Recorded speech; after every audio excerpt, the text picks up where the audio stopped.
Are you visualizing the screen? Screen दिख रहा है आपको? Yes sir. जी sir. Yes sir. Yes sir.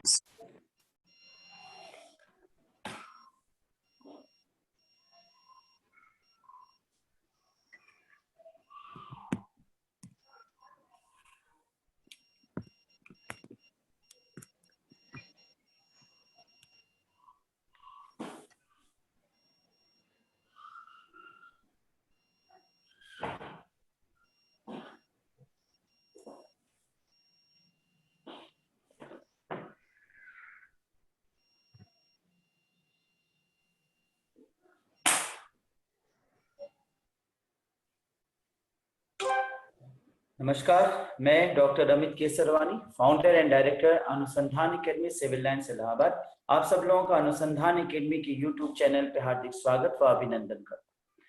Students, आज जिस टॉपिक को मैं टीच करने जा रहा हूँ वो पर्यावरणीय मुद्दे स्थानीय क्षेत्र और वैश्विक संदर्भ में है। यानी पर्यावरण के जो कुछ मुद्दे हैं, एनवायरमेंटल इश्यूज हैं, उन पर डिस्कस करेंगे।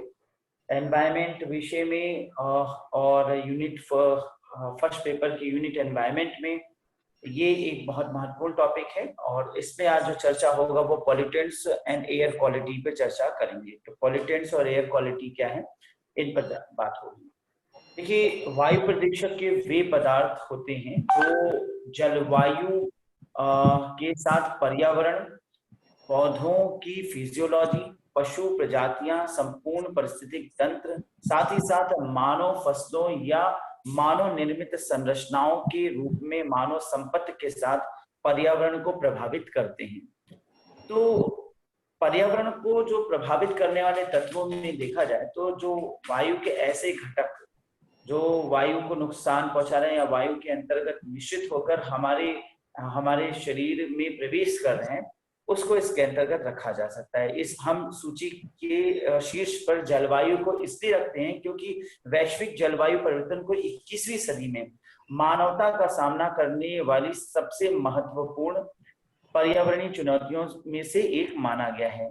इस संदर्भ में कुछ जलवायु परिवर्तन संबंधी कारक, जिनमें सबसे महत्वपूर्ण कार्बन डाइऑक्साइड, जो अन्यथा जीवित जीवों को कोई नुकसान नहीं पहुंचाता है, उन्हें क्लासिक प्रदूषकों की सूची में जोड़ा जाना चाहिए। साथ ही नाइट्रोजन या सल्फर के ऑक्साइड जैसे यौगिक भी इसी के अंतर्गत रखे जा सकते हैं।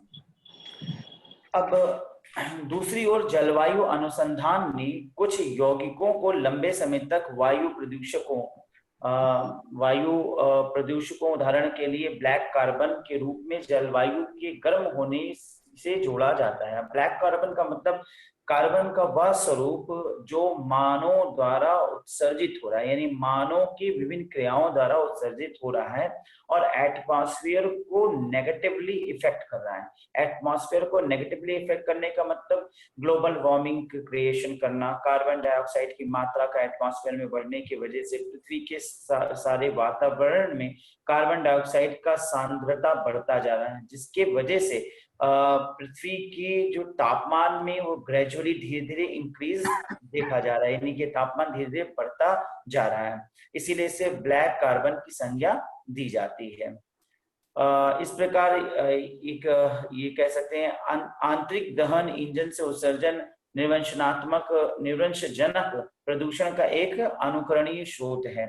अब इसके साथ साथ जो आंतरिक दहन हो रहा है, यानी इंटरनल कंबंशन है, जैसे हम किसी भी मोटर को चला रहे हैं, गाड़ी का चलाना है, तो इनकी वजह से ये जो प्रदूषण के कुछ घटक या कह सकते हैं गैसेस एटमॉस्फेयर में फैल रहे हैं, ये वायु को लगातार प्रदूषित कर रहा है।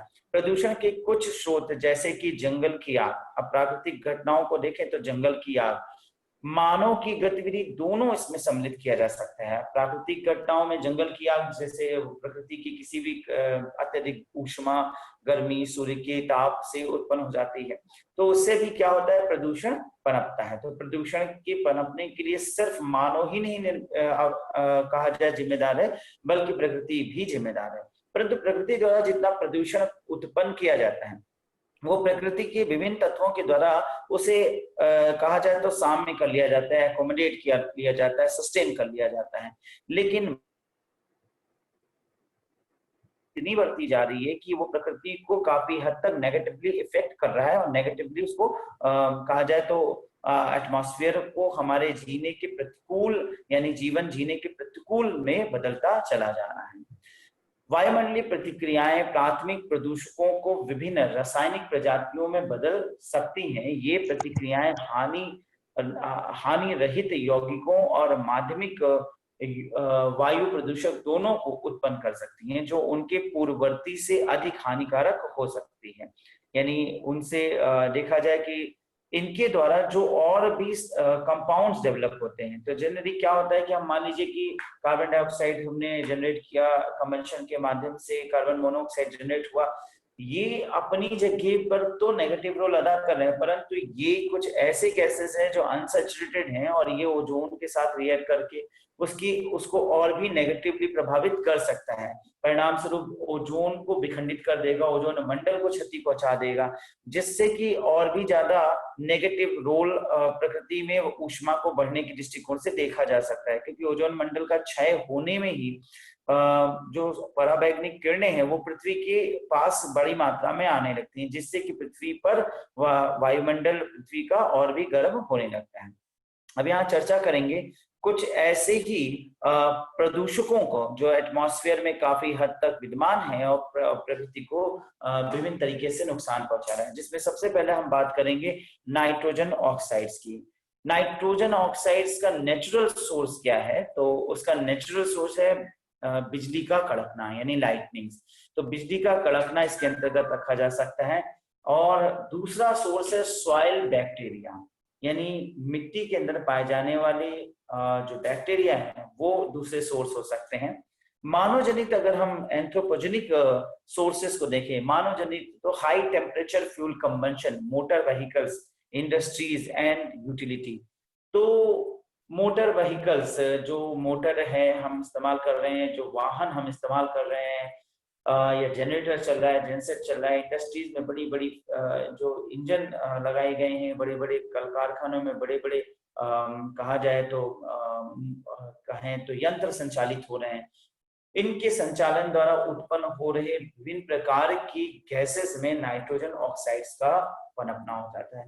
एक बार यूजीसी नेट में प्रश्न पूछा गया कि नाइट्रोजन कैसे पनपता है, तो नाइट्रोजन के जो ऑक्साइड्स हैं उनका पनपने का जो प्रमुख कारण है, प्रमुख सोर्स मानव जनित अगर हम दृष्टिकोण से देखें तो वह हाई टेम्परेचर।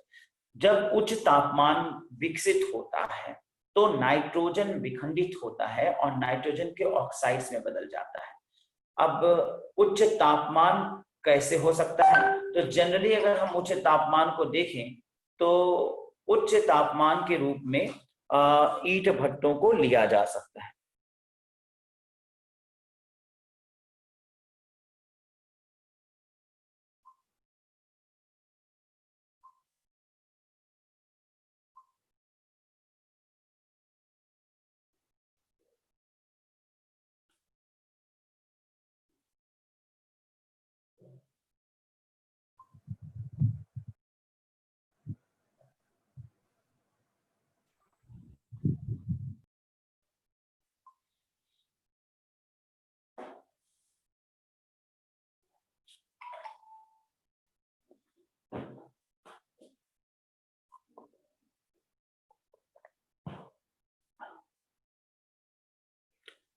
तो उच्च तापमान को हमने देखा कि जो बड़े बड़े ब्लास्ट फर्नेस होते हैं, ईंट भट्टे, जिसमें ईंट को पकाया जाता है, तो कच्ची मिट्टी की ईंट जो है ढालने के बाद उन्हें पकने के लिए बड़े बड़े भट्टे बनाए जाते हैं, ब्लास्ट बनाए जाते हैं और उन ब्लास्ट में काफी ऊंचाई रखी जाती है, ऊपर से धुआं निकलने का बनाया जाता है।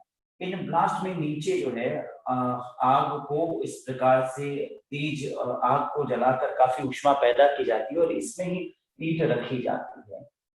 इसे 3000 डिग्री सेल्सियस तक का तापमान इस भट्टे के अंदर पैदा होता है। अब इतनी बड़ी ताप जब पैदा की जाती है तो आसपास की नाइट्रोजन जो है वो विखंडित होती है और नाइट्रोजन ऑक्साइड में बदलती है। तो इस प्रकार से नाइट्रोजन के ऑक्साइड्स पनपते हैं। एनवायरनमेंट पे कैसा इसका प्रभाव पड़ता है, जब इसकी हम चर्चा करेंगे तो primary pollutants that produce photochemical smog. तो फोटोकेमिकल स्मॉग को निर्मित करने के लिए स्मॉग मैंने पहले आपको बताया था, that is smoke plus fog, यानी एक पोर्टमंट्यू शब्द है जो स्मोक या फॉग के निर्मित से बना। पोर्टमंट्यू का मतलब होता है दो भिन्नार्थी शब्दों को इस प्रकार से जोड़ा जाना कि एक नवीन अर्थ की शब्द का उत्पत्ति हो जाए। तो स्मोक और फॉग दो भिन्न अर्थ वाले शब्द हैं जिनको जोड़ने से स्मॉक का निर्माण हुआ। फोटोकेमिकल स्मॉग का मतलब जो सूर्य की किरणों से उत्पन्न होने वाले स्मॉग हैं। तो जनरली उस दृष्टिकोण से देखें तो ये प्राइमरी पॉल्यूटेंट का रूप में कार्य करता है और सूर्य की किरणों के साथ नाइट्रोजन ऑक्साइड रिएक्ट करके फोटोकेमिकल स्मॉग का निर्माण करता है। जनरली हम जो स्मॉग की बात करते हैं वो प्रदूषण की वजह से उत्पन्न हो रहा होता है, लेकिन ये स्मॉग जो है ये कहा जाए तो नाइट्रोजन के ऑक्साइड्स के माध्यम से उत्पन्न होने वाला स्मॉग है। एसिड रेन की उत्पत्ति, क्योंकि नाइट्रोजन के ऑक्साइड से नाइट्रिक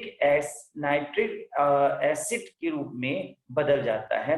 क्यों? जब ये वाटर के साथ रिएक्ट होता है तो जो NO है, नाइट्रोजन ऑक्साइड या NO2, तो ये जाकर बादलों की बेड से यानी बादलों की निचली तली से पानी को एब्जॉर्ब करता है और HNO3 का निर्माण करता है। परिणाम स्वरूप नाइट्रिक एसिड बन जाता है और बादलों द्वारा अवशोषित कर लिया जाता है। और फिर यही आगे चलकर जब भारी बारिश वगैरह उत्पन्न होती है तो नाइट्रिक एसिड पृथ्वी पर गिरता है और ये इतना पावरफुल होता है कि ये पत्थरों को भी झरा देता है, इन पत्थरों को भी धीरे धीरे गला देता है।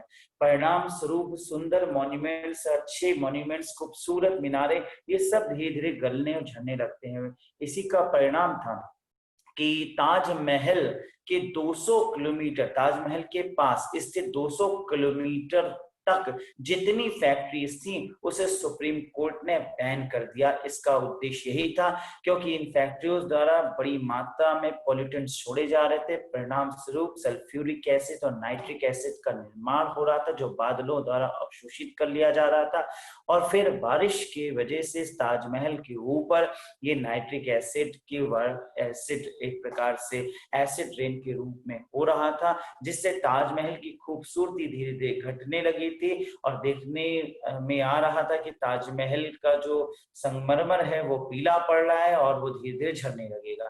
अगर यह कंटिन्यूटी बनी रही तो कुछ समय के बाद पूरा ताजमहल झड़ जाएगा और फिर एकमात्र यही कहना रहेगा कि कभी यहाँ ताजमहल था। अतः इस दृष्टिकोण से ये नाइट्रोजन ऑक्साइड से प्राइमरी पॉल्यूटेंट की रोल अदा करता है और इसके अलावा ये अन्य रोल में जो अदा करता है वो स्ट्रेटोस्फेरिक ओजोन को डिस्ट्रक्शन करना। मैंने भी आपसे चर्चा किया कि ये जो नाइट्रोजन के ऑक्साइड्स हैं NO, जब इनको देखें इनकी संरचना कैसी, इनकी संरचना एक अखंडित संरचना है, यानी देखा जाए तो ये संरचना ऐसी संरचना है जो पूर्ण नहीं है। अब ऐसे कंपाउंड जो पूर्ण नहीं होते वो हानिकारक होते हैं। क्यों? क्योंकि ये अन्य कंपाउंड से अपने ऑक्टेट को कंप्लीट करने का प्रयास करते हैं, अनसैचुरेटेड कंपाउंड्स हैं। तो ये जब बादलों द्वारा अवशोषित हो गया तो ठीक है, चलिए नाइट्रिक एसिड के रूप में बदल जाएगा, लेकिन अगर ये उससे ऊपर निकल गए तो ये स्ट्रेटोस्फेयर में पहुंचता है। स्ट्रेटोस्फेयर में जहां ओजोन मौजूद है, और ये ओजोन क्या है? एक अनसैचुरेटेड कंपाउंड है, यानी एक सिंगल अमाउंट ऑफ O है। अब NO प्लस O होगा तो NO2 बन जाएगा। परिणाम स्वरूप नाइट्रोजन और भारी होगी और वो नीचे वापस लौट आएगी। ओजोन विखंडित हो जाएगा, ओजोन की जगह खत्म हो जाएगी। ओजोन जहां नहीं रह जाएगा वहां अल्ट्रावायलेट किरणें प्रकृति के अंदर प्रवेश करेंगी और इस प्रकार से मानव के हेल्थ पर नेगेटिव प्रभाव डालेगा। तो इस प्रकार से नाइट्रोजन ऑक्साइड्स हमारे लिए खतरनाक रोल अदा करता है। इसके बाद बात करेंगे पार्कुलेट्स की। पार्कुलेट्स वास्तव में धूल के कण होते हैं। तो धूल के कण, अभी धूल के कण कई कारणों से निर्मित होते हैं, जिसका कारण अगर हम प्राकृतिक कारणों की बात करें, नेचुरल सोर्स की बात करें, तो फॉरेस्ट में आग लगना, यानी जंगल की आग। जंगल की आग में बहुत से तत्व जलेंगे, कई ऐसे होंगे जो अर्ध जले कचड़े होंगे और वो एटमॉस्फेयर में छोटे छोटे माइन्यूट पार्टिकुलेट मैटर्स इधर उधर विचरण करेंगे। विंड इरोजन का तात्पर्य है कि हवा से जो हवाओं के माध्यम से जो तत्व एटमॉस्फेयर में छोटे छोटे कण मौजूद हो जाते हैं। Volcanic eruption as you all know that किसी भी ऐसे स्थान पे जहां का क्रस्ट कमजोर है, प्रकृति की पृथ्वी के अंदर कहा जाए तो कोर में मौजूद, मेंटल में मौजूद जो गर्म लोहा ताप है वो पृथ्वी के बाहर आने का प्रयास करता रहता है। ऐसे दृष्टिकोण से वैल्कनों के रूप में ज्वालामुखी विस्फोट अक्सर देखा जाता है। ज्वालामुखी विस्फोट में काफी बड़े पैमाने पर उद्भेदन होता है लावा का, और ये लावा पार्टी हो गई। कई बार धूल के धुएं या कणों के रूप में भी एटमॉस्फेयर में देखने को मिलता है, और ये नुकसान पहुंचाता है हमारे एटमॉस्फेयर को। और देखा यह जाता है कि एटमॉस्फेयर में काफी बड़े पैमाने पे पार्कुलेट मैटर्स यानी धुएं में धूल के कण या धुआं एटमॉस्फेयर में फैल जाता है। तो ये इसका सोर्स है, यानी कि पार्कुलेट मैटर्स का सोर्स हम देखें प्राकृतिक सोर्स के रूप में तो फॉरेस्ट के fires, wind, erosion, volcanic eruption को रखा जा सकता है। इसके बाद अगर हम मैन या एंथ्रोपोजेनिक सोर्सेस की बात करें, मानव जनित स्रोत, तो combustion of biofuels such as wood. तो कंबंशन ऑफ बायोफ्यूल्स जनरली जो लकड़ी है उसको बायोफ्यूल में रखा जा सकता है। लकड़ी, पत्ते, जो भी पेड़ द्वारा जनित फ्यूल्स हैं, फ्यूल्स यानी ईंधन है, उनका जलना, और इसके साथ साथ फॉसिल फ्यूल्स का जलना such as coal and diesel. तो ये सभी चीजें जब जलती हैं तो अपने कुछ अवशेष एटमॉस्फेयर में छोड़ देती हैं। ये अवशेष एटमॉस्फेयर को नेगेटिवली इफेक्ट करता है। परिणाम स्वरूप पार्कुलेट मैटर छोटे छोटे एटमॉस्फेयर में टहलना शुरू कर देते हैं, और इस प्रकार से ये पार्कुलेट मैटर्स हमारे लिए खतरनाक हो जाता है। अब ये कैसे मानव को प्रभावित करता है? तो सबसे पहली बात तो ये it reduces the atmospheric visibility, यानी एटमॉस्फेयर में विजिबिलिटी को रिड्यूस कर देता है, यानी दिखना। अब एटमॉस्फेयर में आप देख रहे हैं हवा वायु में अगर पार्कुलेट मैटर्स ज्यादा हो जाएंगे तो विजन हमारी कमजोर हो जाएगी। दूसरा है human health impact. Human health impact यानी मानव पर मानव के स्वास्थ्य पर बुरा प्रभाव पड़ना। और तीसरा है black carbon particulate contributes to global warming. Black carbon, अभी मैंने आपको बताया कि कार्बन की वो तत्व जो मानव जनित विभिन्न क्रियाओं के द्वारा उत्पन्न होता है, कार्बन की मात्रा एटमॉस्फेयर में बढ़ना, और इस कार्बन एमिशन के वजह से प्रकृति में प्रदूषण बढ़ता है।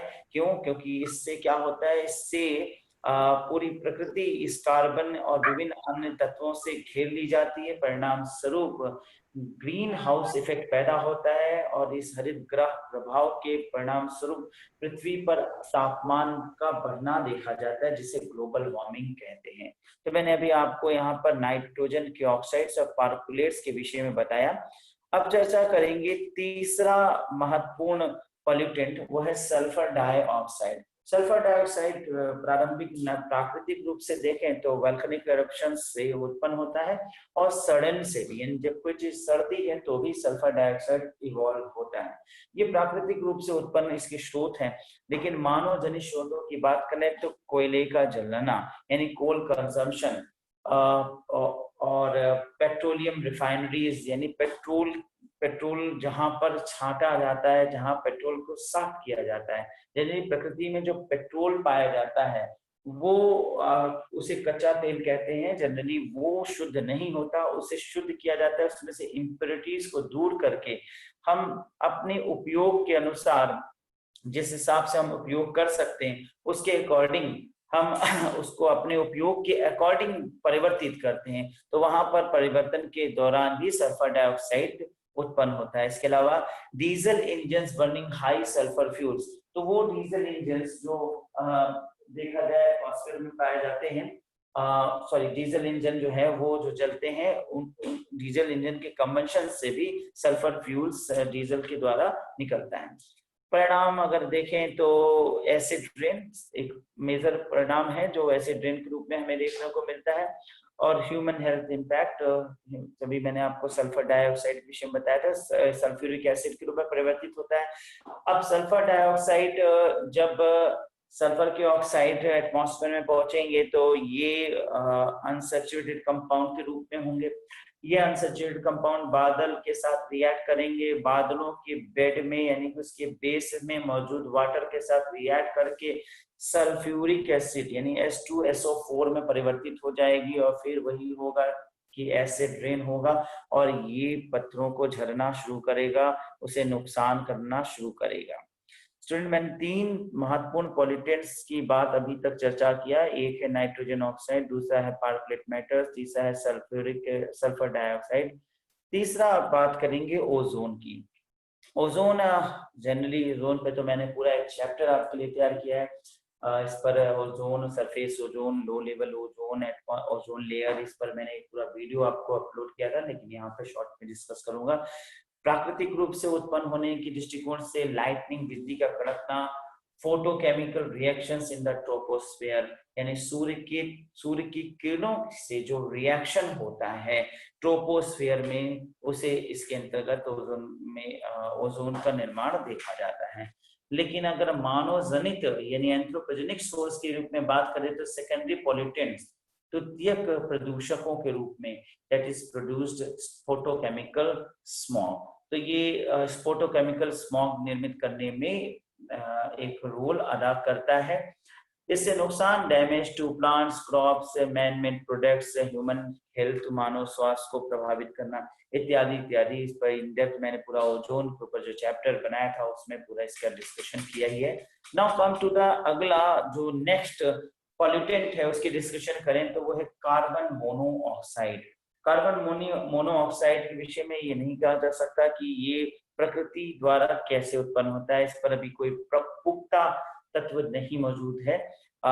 लेकिन अगर हम मानव जनित क्रियाओं से देखें तो कार्बन मोनोऑक्साइड जो है वो रिच इन स्टोइकोमेट्रिक कंबंशन यानी जब काफी अच्छे तरीके से ईंधन का जलन होता है, ईंधन जल जाता है या पूरी तरीके से ईंधन की खपत हो जाती है, पूरी तरीके से जलन के बाद जो तत्व बचता है उससे कार्बन मोनोऑक्साइड दिखाई देता है या मिलता है। Mainly from motor vehicles. ये देखा गया कि जो मोटर व्हीकल्स जो अच्छे तरीके से कहा जाए कि कंबंशन हो जाता है, तो अच्छी तरह से कंबंशन होने के बाद कार्बन मोनोऑक्साइड रिलीज होता है। जो जनरली जब कार्बन मोनोऑक्साइड देखा जाए तो मोटर व्हीकल्स के माध्यम से एटमॉस्फेयर में बढ़ा और इससे भी कार्बन एमिशन की मात्रा बढ़ी। मोस्ट कॉमन प्रभाव जो डालता है कार्बन डाइऑक्साइड, कार्बन मोनोऑक्साइड, वो हमारे हेल्थ पर है। कार्बन मोनोऑक्साइड एक बेहद जहरीली गैस है। अगर आप थोड़ी देर किसी एक रूम में बैठिए और वहां पर ऑक्सीजन को आने की कोई स्थिति ना हो, पूरी तरीके से रूम पैक्ड हो और ऑक्सीजन जो उस रूम में मौजूद है उसे आप श्वसन करते रहिएगा, तो धीरे धीरे आप ऑक्सीजन को लेकर कार्बन मोनोऑक्साइड के रूप में रहेंगे, यानी कि कार्बन मोनोऑक्साइड में बदलते रहेंगे। ऑक्सीजन कार्बनाइज्ड हो जाएगा और एटमॉस्फेयर जिस कमरे में आप बैठे हैं वह कार्बन मोनोऑक्साइड की दर बढ़ जाएगी।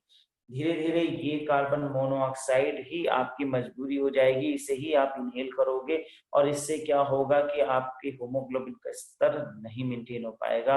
परिणाम स्वरूप जो आयरन लेवल है आपके ब्लड में वो सर्कुलेशन को प्रभावित करेगा और ब्लड क्लॉट हो सकता है, जिससे आपको कोमा हो सकता है और सडन हार्ट अटैक और विभिन्न प्रकार के पल्मोकार्डियरी डिजीजेस उत्पन्न हो सकती है, जिससे कि कार्बन मोनोऑक्साइड से मौत भी हो सकती है। तो ये काफी खतरनाक गैस है कार्बन मोनोऑक्साइड। चलिए अब चर्चा करूंगा अगली महत्वपूर्ण पॉल्यूटेंट के विषय में, वो है carbon dioxide. Carbon dioxide general इसकी उत्पत्ति प्रकृति में अगर देखा जाए तो एनिमल रेस्पिरेशन, मानव और जो जानवर हैं उनके रेस्पिरेशन से सड़ जाने से, जब कोई चीज सड़ती है तो सल्फर और कार्बन डाइऑक्साइड रिलीज होता है। इसके अलावा देखा जाए तो समुद्र के अंदर जो है विभिन्न प्रकार के जीव तत्व विद्यमान हैं, उनसे भी कार्बन डाइऑक्साइड रिलीज होता है। अब मानव जनित देखें तो मानव जनित तो सीधा सीधा है, इसका उदाहरण fossil fuels and would combustion यानी कंबंशन। फॉसिल फ्यूल्स, तो अभी मैंने इस पर एक वीडियो भी बना रखा है, जीवाश्म ईंधन क्या है। तो जीवाश्म ईंधन जो ऐसे ईंधन को कहा जाए चाहे जो प्रकृति के गर्भ में काफी समय से समा गए ऐसे जैविक तत्व, ऐसे कहा जाए वनस्पति तत्व जो प्रकृति में किसी कारण की वजह से काफी वर्षों तक काफी दबाव के साथ दफन हो गए, सड़ नहीं पाए, और परिणाम स्वरूप वो ऊर्जा उसमें अभी भी है विद्यमान, कार्बन की मात्रा विद्यमान है, और उसका स्वरूप में परिवर्तन हो गया। कार्बन के स्वरूप में परिवर्तन होने की वजह से वह पेट्रोलियम पदार्थों में बदल गया। आज जो पेट्रोलियम पदार्थ हैं वो फॉसिल फ्यूल्स के रूप में हम उपयोग कर रहे हैं। वास्तव में कल यानी कभी वो एक जैविक तत्व हुआ करते थे, चाहे वो किसी बड़े जीव के या जानवरों के रहे हों। इस प्रकार से देखिए तो फॉसिल फ्यूल्स वो काफी हद तक कार्बन डाइऑक्साइड एमिट करते हैं। वुड कंबंशन भी यहाँ पर बहुत रिस्पॉन्सिबल है, लकड़ी का जलना, उससे भी कार्बन डाइऑक्साइड बड़ी पैमाने पर निकलता है। और ये आपको मैं स्पष्ट बता दूं, ये कार्बन डाइऑक्साइड ही जो है वो मेजर रोल अदा करता है ग्रीन हाउस गैसेस इफेक्ट के रूप में, यानी ग्रीन हाउस गैस का मेजर रोल अदा करता है। प्रकृति के ऊपर, पृथ्वी के ऊपर एक सराउंडिंग डेवलप होता है, धीरे धीरे पृथ्वी को घेरे चला जा रहा है, यानी पृथ्वी को सब तरफ से घेर लिया जा रहा है। बड़ी मात्रा में ये गैसेस पृथ्वी को चारों ओर से घेरती चली जा रही है, जिससे पृथ्वी पर एटमॉस्फेयर में जो ऊष्मा है वो धीरे धीरे बढ़ती जा रही है, जिसका मूल कारण है सूर्य से आने वाली किरणें। वो पृथ्वी के पास आ तो जाती हैं, परंतु ये कार्बन डाइऑक्साइड और विभिन्न अन्य ग्रीन हाउस गैसेस इसको पृथ्वी में एब्जॉर्ब तो करता है, लेकिन इसे वापस अंतरिक्ष में जाने से रोक देता है। तो परिणाम स्वरूप पृथ्वी की जो तापमान है साधारण तापमान से उठ जाता है, और धीरे धीरे इस प्रक्रिया के साथ वैश्विक तापमान बढ़ जाना देखा जाता है, जिसे हम एक टर्मिनोलॉजी ग्लोबल वार्मिंग का नाम देते हैं। तो कार्बन डाइऑक्साइड मेजर रूप से ग्लोबल वार्मिंग के लिए रिस्पॉन्सिबल गैस माना जा सकता है। इसके बाद जो अगला महत्वपूर्ण पॉल्यूटेंट है वो नॉन मीथेन हाइड्रोकार्बन्स हैं, यानी ऐसे हाइड्रोकार्बन्स जो नॉन मीथेन हो। बायोलॉजिकल प्रोसेस से अब जैविक तत्वों के द्वारा जीवों के विभिन्न उपापचयन प्रक्रियाओं के माध्यम से इनका निकलना देखा जा सकता है। और अगर एंथ्रोपोजेनिक यानी मानव जनित गतिविधियों में देखें तो इनकम्प्लीट कंबंशन यानी अर्धचले पदार्थ, यानी जब ठीक से नहीं चल पाते हैं, सॉल्वेंट यूटिलाइजेशन, तो ऐसे तत्वों को इसके अंतर्गत नॉन मीथेन हाइड्रोकार्बन्स में रखा जा सकता है। और जो नेगेटिव इफेक्ट ये डालता है वो ये है कि ये भी एक प्राइमरी पॉल्यूटेंट के रूप में रोल अदा कर रहा होता है फोटोकेमिकल स्मॉग को निर्मित करने में, यानी कि सूर्य से आने वाली जो किरणें हैं उनके साथ रिएक्ट करके स्मॉग का फॉर्मेशन कर देता है। स्मॉग के फॉर्मेशन से हमारे लिए एक प्रकार से देखा जाए तो वहां पर बड़ी मात्रा में प्रकृति में विजुअलाइजेशन यानी विजन कमजोर हो जाता है। इसके बाद जो अगला महत्वपूर्ण तत्व है वो मीथेन की बात करेंगे। मीथेन यानी CH4, जिसके ऊपर मैंने एक वीडियो आप पहले से ही अपलोड कर रखा है। मीथेन भी पॉल्यूटेंट के रूप में रोल अदा करता है। Anaerobic DK of cut chewing animals. Cut chewing animals का मतलब कि जो गबार करते हैं, जैसे भैंस है वो मुंह में कोई चीज भर के उसे चलाती रहती है और राल चूता रहता है। तो इस प्रकार के जानवरों के द्वारा उनके द्वारा अब वो कैसे डायरेक्टली नहीं पर इनडायरेक्टली कैसे, इनडायरेक्टली जैसे उनके द्वारा छोड़ा गया डंक है, जैसे काऊ डंक गोबर है, भैंस द्वारा जो बायो प्रोडक्ट है, तो ये सारी चीजें देखा जाए तो इनमें बड़ी मात्रा में मीथेन पनपता है, यानी इसके सड़ने से धीरे धीरे मीथेन पनपता है। और इसके अलावा एनारोबिक डीके यानी जो डीके यानी किसी जीव तत्व को ठीक से सड़ ना पाने की स्थिति में देखा जाए तो भी मीथेन पनपता है। ऑयल वेल्स है, ऑयल वेल्स का मतलब है कि जो तेल के बड़े बड़े कुंड हैं उनमें भी मीथेन पनपता है। ये तो हो गया प्राकृतिक सोर्स मीथेन का। अगर हम मानव जनित की बात करें तो वही natural gas leak and combustion, जो नेचुरल गैस है जो हम घरों में सिलेंडर में जिसे प्रिजर्व करके खाना बनाने के लिए प्रयोग करते हैं, तो इसका लीकेज होना और इसके साथ साथ जब कोई चीज जलाई जाती है तो जलने में भी मीथेन थोड़ा बहुत मात्रा में उत्पत्ति होता है, और मीथेन भी एक मेजर रोल अदा करता है ग्रीन हाउस गैस के कंट्रीब्यूटर में। तो ये भी ग्रीन हाउस गैस के रूप में इंपॉर्टेंट रोल अदा करता है। नाउ यहाँ पर इस लिस्ट के अकॉर्डिंग अगर हम अगली महत्वपूर्ण गैस जिसकी बात कर रहे हैं तो वो है CFC, क्लोरोफ्लोरोकार्बन। CFC एक प्रकार का एक विशेष कंपाउंड है जिसका निर्माण मनुष्य ने विभिन्न प्रकार की मनुष्य की गतिविधियों से हुआ, और जनरली मनुष्य ने इसको एक मैजिकल कंपाउंड के रूप में विकसित किया। क्लोरीन, फ्लोरीन और कार्बन की इन यौगिकों को जोड़ा गया और उनको जोड़ के ये देखा गया कि ये बड़ी मात्रा में ऊर्जा का प्रयोग, ऊर्जा उत्सर्जित करता है, जिसको एक हाइड्रोकार्बन के बाद अगली बड़ी खोज देखी गई जिसने मानव की विभिन्न गतिविधियों को आगे बढ़ाया। इसमें इतनी बड़ी मात्रा में ऊर्जा थी कि इसे प्रोपेलेंट्स के रूप में प्रयोग किया गया। प्रोपेलेंट्स मतलब रॉकेट के प्रणोदकों के लिए। अब रॉकेट को छोड़ा जाना है तो उसमें जो बड़ी ऊर्जा प्रदान करने वाले फ्यूल्स हैं उनमें CFC का प्रयोग किया जा सकता है। रेफ्रिजरेंट, कूलेंट एजेंट्स के रूप में देखा जाए, सॉल्वेंट के रूप में देखा जाए तो कूलेंट एजेंट्स के रूप में देखा जाए, कूलिंग एजेंट्स के लिए फ्रीजर के अंतर्गत जो गैसेस भरी जाने लगी वो भी CFC से। और इसका परिणाम क्या हुआ? परिणाम प्रारंभ में तो बड़ा अच्छा था क्योंकि इसने मानव को बड़ी गति दे दी, क्योंकि इसने कूलिंग इफेक्ट पैदा किया और रॉकेट को छोड़ने में इसका बड़ा प्रयोग किया गया। तो ये बड़े अच्छे प्रभाव, इसका बड़ा अच्छा फायदा हुआ। लेकिन जो सबसे बड़ा अल्टीमेट नुकसान था वो ये था कि ये सबसे बड़ा कंट्रीब्यूटर हो गया स्ट्रेटोस्फेरिक ओजोन को तोड़ने में। यानी कि ये CFC एक अनसैचुरेटेड कंपाउंड बनाया गया। ये कंपाउंड जब एटमॉस्फेयर में कुछ लेवल से ऊपर पहुंचता है तो ओजोन मंडल में ओजोन के साथ रिएक्ट करके ओजोन को विघटित कर देता है, अर्थात ओजोन के साथ रिएक्ट कर जाता है और CFC ओजोन पे रिएक्ट करके ओजोन का स्वरूप बदल देता है और फिर वहां पर ओजोन हट जाता है। तो जब तापमंडल में ओजोन की मात्रा घटेगी तो पराबैंगनी किरणें पृथ्वी में बड़ी तीव्र गति से प्रवेश करेंगी और ये पराबैंगनी किरणें पृथ्वी के अंदर ऊर्जा की मात्रा बढ़ाएगी, ऊष्मा बढ़ाएगी और पृथ्वी को नुकसान पहुंचाएगा। तो यहाँ पर मैंने आपको इस चैप्टर को क्लियर किया जिसमें एयर के अंतर्गत जो पॉल्यूटेंट्स हैं वो किस प्रकार से वायु को प्रदूषित कर रहे हैं और उनके क्या प्रभाव हैं, उनका क्या स्रोत है। दोनों प्रकार की स्रोत, प्राकृतिक और मानवजनित, जिस पर अभी मैंने आपके साथ चर्चा किया। जल्दी मैं नेक्स्ट वीडियो में एयर क्वालिटी इंडेक्स और कुछ और महत्वपूर्ण टॉपिक से आपसे चर्चा करूंगा। तब तक के लिए नमस्कार व धन्यवाद।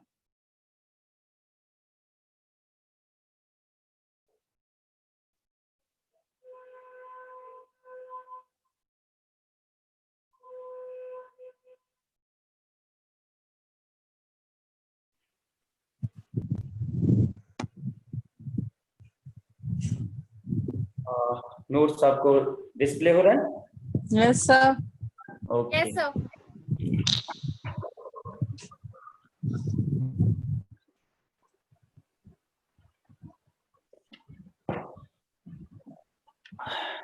सर नोट्स नहीं दिख रहा है।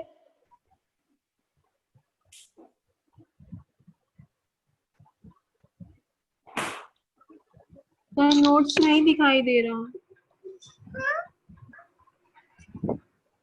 नहीं दिखाई दे रहा।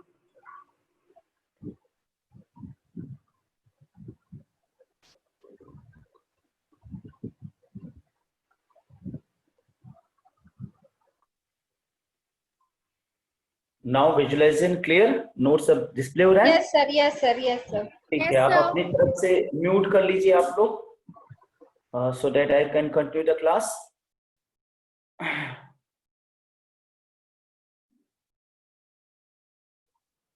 चलिए आगे चर्चा करते हैं। तो आगे चर्चा करते हैं आज एयर क्वालिटी इंडेक्स के ऊपर। एयर क्वालिटी इंडेक्स क्या है, यानी वायु गुणवत्ता मानक क्या है।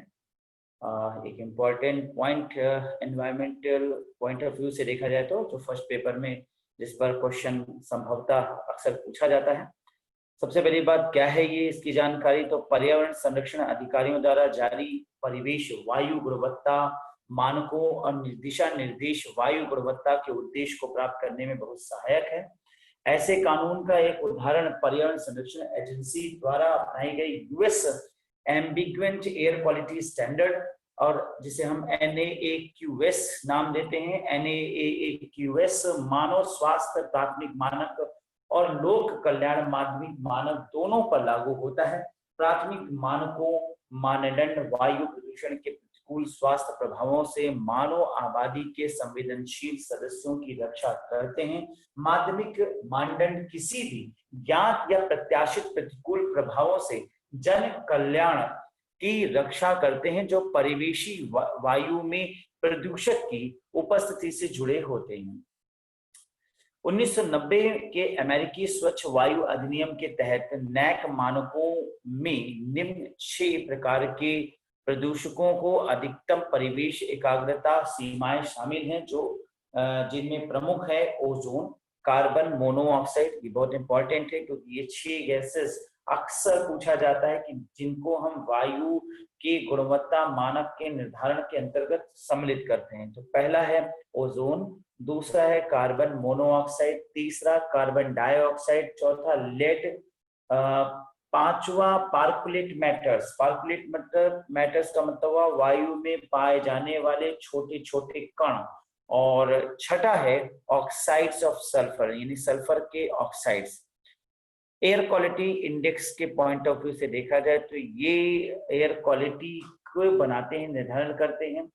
भारत की दृष्टिकोण पर अगर हम बात करें तो भारत में एयर क्वालिटी इंडेक्स का निर्धारण किया गया, जो कि वायु में जो वायु की गुणवत्ता है उसका मानक है। यहाँ पर मैं आपके सामने एक जो एक्सप्लेनेशन करने जा रहा हूँ, ये आज की डेट में एक मानदंड बनाया गया है कि किस कलर द्वारा किस लेवल को माना जाएगा और उसकी क्या वैल्यूज मानी जाएगी।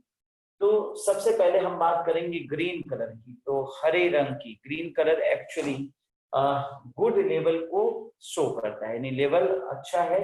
और जब वैल्यू यहाँ पर 0 से 50 रखी जाती है, यानी 0 से 50 तक की वैल्यू को गुड लेवल माना जाता है। यानी एटमॉस्फेयर में अगर जो डस्ट पार्टिकल्स या एटमॉस्फेयर में जो ये गैसेस हैं इनकी मात्रा अगर 0 से 50 के बीच में देखी जाएगी तो एटमॉस्फेयर को हम ग्रीन कलर लेवल यानी गुड लेवल में रखेंगे। अगर ये मात्रा थोड़ी बढ़े 51 से 100 के बीच में तो हम इसे येलो लेवल पे रखेंगे, येलो कलर में, जिसका लेवल होगा मॉडरेट। मॉडरेट का मतलब हो गया कि चल सकता है, ठीक है, थोड़ा ज्यादा है पर एक्यूरेट से चल सकता है।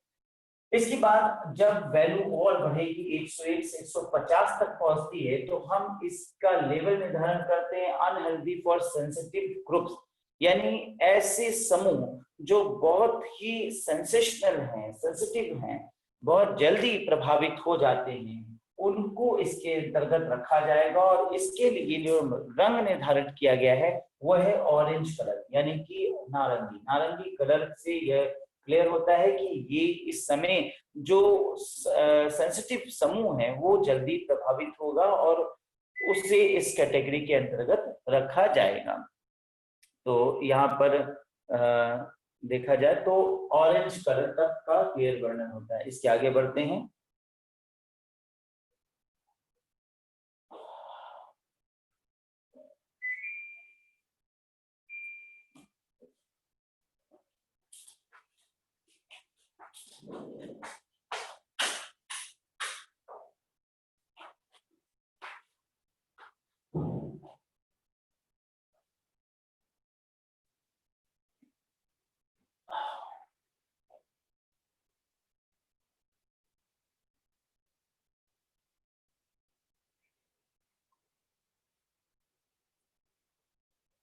सीधा बोर्ड आप देख सकते हैं।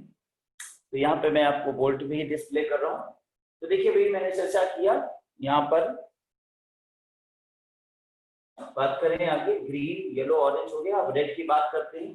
तो रेड कलर एक्चुअली जो लेवल शो करता है वो अनहेल्दी के लिए दिखाता है, यानी कि अनहेल्दी है, ठीक नहीं है, रहने के लिए बिल्कुल प्रतिकूल रूल है, इसकी वैल्यू जो है वो 151 से 200 के मध्य में निर्धारित किया जाता है, यानी 151 से 200 के मध्य इसकी वैल्यू होगी। इसके बाद जो कलर आता है उसे पर्पल कहा जाएगा। पर्पल कलर के अंतर्गत लेवल है वेरी अनहेल्थी, यानी बहुत ज्यादा नुकसानदायक। 201 से 300 के बीच में ये माहौल बहुत ज्यादा नुकसानदायक है और रहने के लिए बिल्कुल सही माहौल नहीं माना जाएगा। यहाँ तक सब ठीक है, फिर भी चल जाएगा, लेकिन जब ब्राउन कलर का जिसका लेवल हजार्डियस रखा गया है तो इसका तात्पर्य होता है 301 के ऊपर, यानी बहुत खतरनाक है। हजार्डियस यानी बहुत खतरनाक है, अब रहना संभव नहीं है। तो अब इस लेवल पर पॉसिबिलिटी नहीं है कि रहा जा सके। तो मैंने अभी आपको इस वीडियो में एयर क्वालिटी इंडेक्स के विषय में चर्चा किया। तो अब बात करते हैं इसके आगे, अगले टॉपिक पे चलते हैं।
तो आइए चर्चा करते हैं what are primary and secondary pollutants, यानी प्राथमिक और द्वितीयक प्रदूषक क्या हैं। प्राथमिक प्रदूषक एक स्रोत से सीधे उत्सर्जित वायु प्रदूषक है। A primary pollutant is an air pollutant emitted directly from a source, यानी किसी सोर्स द्वारा सीधे उत्पादित होने वाले पॉल्यूटेंट में इसको रखा जाएगा। जैसे एग्जाम्पल में अगर हम बात करें तो हाइड्रोकार्बन्स यानी फॉसिल फ्यूल से निकलने वाले जो तत्व हैं, जो हाइड्रोकार्बन्स के अंतर्गत हम पेट्रोलियम पदार्थों को रख सकते हैं, उनके जलन से, उनके कम्बशन से निकलने वाले जो तत्व हैं वो इसके अंतर्गत सीधे रखा जाएगा। दूसरा है, इसके अंतर्गत आता है कार्बन मोनोऑक्साइड, कार्बन मोनोऑक्साइड यानी CO, कार्बन मोनोऑक्साइड। तीसरा है नाइट्रोजन ऑक्साइड्स, नाइट्रोजन के ऑक्साइड्स NO2, NO3, ये सब नाइट्रोजन के ऑक्साइड, नाइट्रेट्स और नाइट्राइड्स इसके अंतर्गत रखा जाएगा। चौथा है सल्फर के ऑक्साइड्स और तीसरा है पार्कुलेट मैटर्स। पार्कुलेट मैटर्स जनरली मैंने आपको पहले वीडियो में बताया था, पार्कुलेट मैटर्स का मतलब होता है कि वो तत्व जो बहुत छोटे हैं और एटमॉस्फेयर में विलीन हो जाते हैं।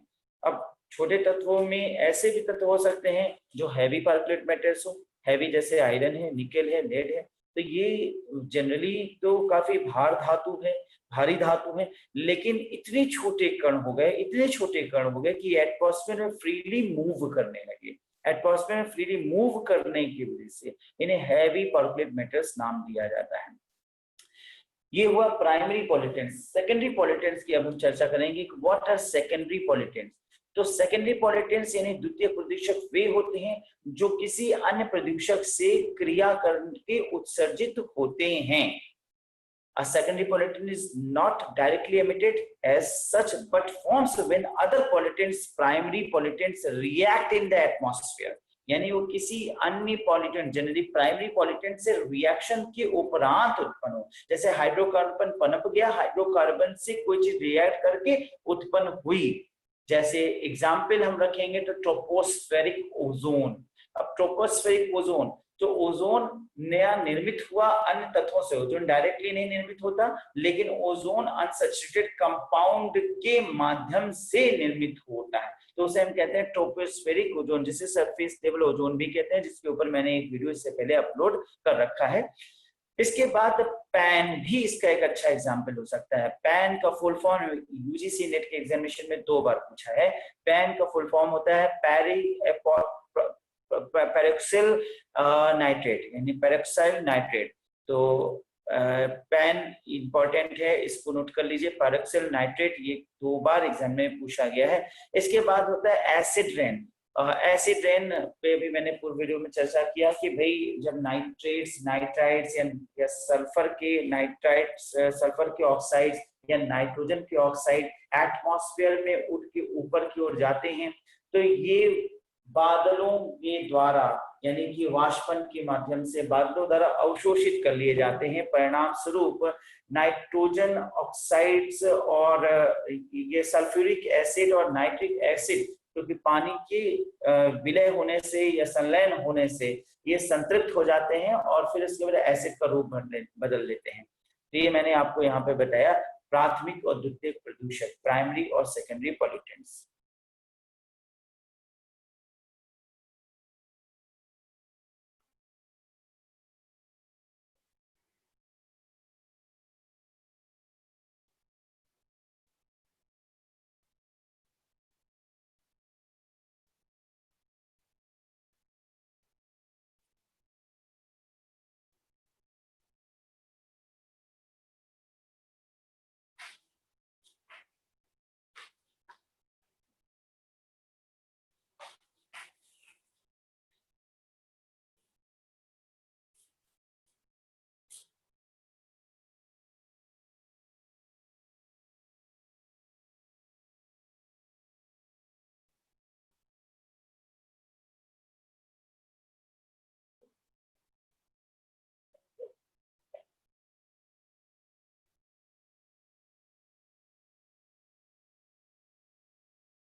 स्क्रीन विजुअलाइज हो रहा है स्टूडेंट्स?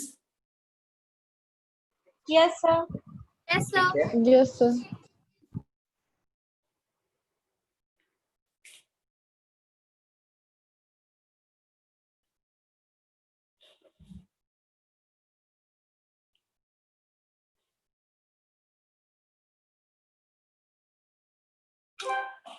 तो चलिए चर्चा करते हैं बायोडिग्रेडेबल पॉल्यूटेंट्स और नॉन बायोडिग्रेडेबल पॉल्यूटेंट्स के।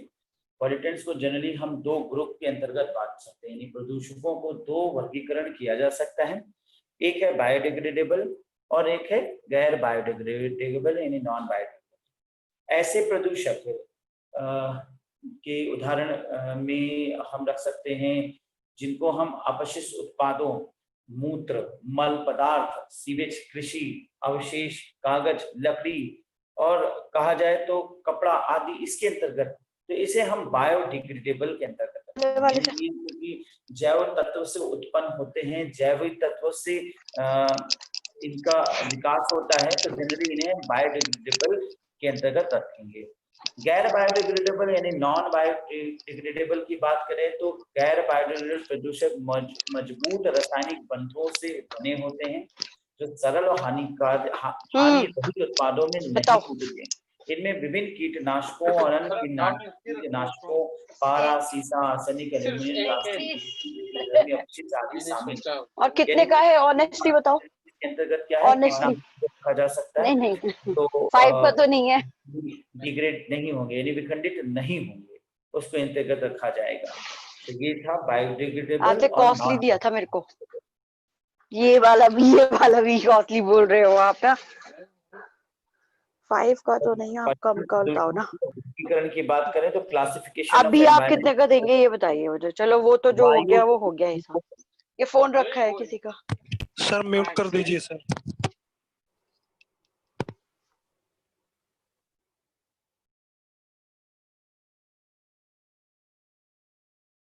हाँ, पर्यावरण प्रदूषण के वर्गीकरण की बात करें तो प्रदूषण को उस प्रदूषित पर्यावरण के घटकों के अनुसार वर्गीकृत किया जा सकता है।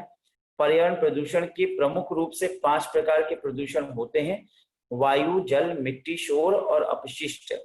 और इसकी शुरुआत में कल की क्लास में करूंगा, यानी एयर प्रदूषण क्या है उसके ऊपर पूरा डेप्थ में मटेरियल कि वायु प्रदूषण से स्टार्ट होगा, वायु प्रदूषण क्या है, वायु प्रदूषण के ऊपर पूरा कंप्लीट मटेरियल कल प्रोवाइड किया जाए।